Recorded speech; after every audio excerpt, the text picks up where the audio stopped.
તાપી જિલ્લાના સોનગઢથી આ સમયના એક સૌથી મોટા અને ભીષણ સમાચાર સામે આવી રહ્યા છે। સોનગઢમાં આવેલી જાણીતી કૈલાસ લોજમાં અચાનક ભયાનક આગ ફાટી નીકળતા સમગ્ર પંથકમાં ભારે અફરાતફરી અને દોડધામનો માહોલ સર્જાયો છે। ભીષણ આગની લપેટમાં આવવાના કારણે લોજમાં કામ કરતા બે કર્મચારીઓ ઉમરામણના લીધે બેભાન થઈ ગયા હતા અને લોજના બીજા માળે ફસાઈ ગયા હતા। તાપી જિલ્લાના સોનગઢથી એક મોટા સમાચાર સામે આવી રહ્યા છે। સોનગઢમાં આવેલી જાણીતી કૈલાસ લોજમાં અચાનક આગ લાગવાની ઘટના બનતા સમગ્ર પંથકમાં ભારે અફરાતફરીનો માહોલ સર્જાયો હતો। આ ભીષણ આગની લપેટમાં આવતા લોજમાં કામ કરતા બે કર્મચારીઓના ગુંગળામણને કારણે બેભાન થઈ ગયા હતા અને બીજા માળે ફસાઈ ગયા હતા। ઘટનાની જાણ થતાં જ સોનગઢ નગરપાલિકાની ફાયર શાખાનો કાફલો તાત્કાલિક ઘટના સ્થળે દોડી ગયો હતો।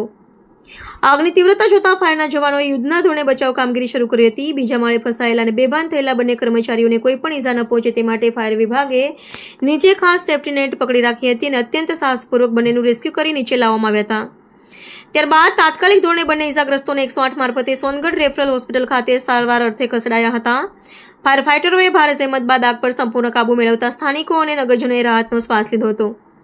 પરંતુ દર્શક મિત્રો, અહીં તમને જણાવી દઈએ કે આ કોઈ વાસ્તવિક દુર્ઘટના ન હતી, પરંતુ માનનીય તાપી જિલ્લા કલેક્ટર સાહેબના સૂચનાથી સોનગઢ નગરપાલિકા ફાયર શાખા દ્વારા યોજવામાં આવેલી એક લાઈવ મોકડ્રીલ હતી। આ લાઈવ ડેમોન્સ્ટ્રેશન કાર્યક્રમમાં સોનગઢ તાલુકાના મામલતદાર શ્રી રાકેશભાઈ રાણા, પીઆઈ સાહેબ તેમજ સોનગઢ નગરપાલિકાના પ્રમુખ શ્રીમતી સારિકાબેન સચિનભાઈ પાટીલ ઉપસ્થિત રહ્યા હતા।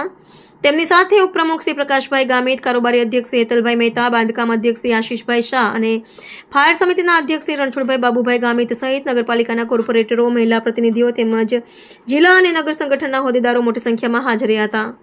તમામ મહાનુભાવો અને નગરજનોએ ફાયર વિભાગની આ કામગીરીને બિરદાવી હતી અને કટોકટીના સમયે કઈ રીતે સુરક્ષિત રહેવું તેની મહત્વની માહિતી મેળવી હતી।